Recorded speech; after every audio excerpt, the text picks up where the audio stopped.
Barack घाटी में अतंत्र पत्रिका शुरू से ही आधुनिकता की जो धूल साहित्य सर्जनशील व्यक्ति के सामने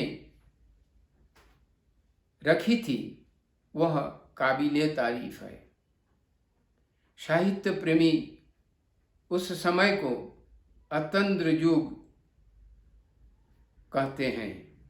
दिवंगत उमा भट्टाचार्य और रुचिरा शाम उसी गोष्ठी के दो महिला प्रतिभा संपन्न कवयित्री है।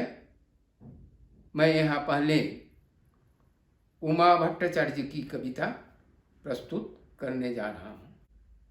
कुछ सोची ही नहीं थी, कल परसों बीते साल या इससे भी पहले एक शाम बहुत सोची थी मैं। दरअसल प्रमाण हो गया मैं कुछ सोची ही नहीं थी।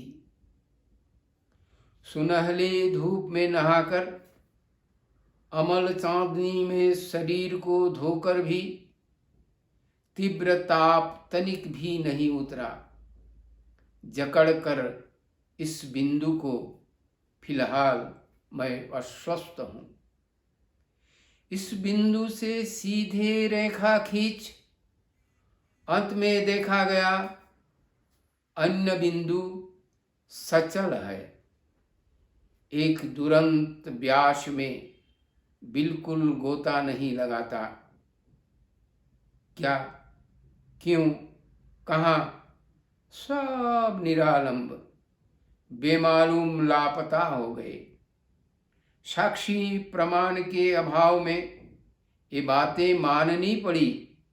बीते साल या उससे भी पहले ऐसी ही एक शाम या किसी भी दिन कुछ सोची ही नहीं थी। रुचिरा शाम की कविता अनुगमन। किसी ने तर्जनी उठाया नहीं, फिर भी मैं सहम कर खड़ी हुई। किसी एक का शरीर ले वे द्रुतगति चले गए। अचानक धूल भरे पैर लौट आई पुरानी बातें।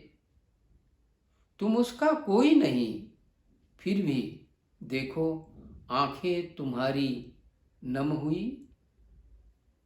कोई मांग नहीं, बस केवल है विवृति। आदि था, अंत हुआ, बीच में कुछ खींचातानी। नुकीली कलाकारी दुख था, कुछ कुछ सुख भी। तुम उसका कोई नहीं, फिर भी क्यों हुई अनुगामी। जीवन लीला बिखर गई, उड़ते सफेद फूल और लावा। विवर्ण पत्तों को छूकर बह रही वर्णहीन हवा।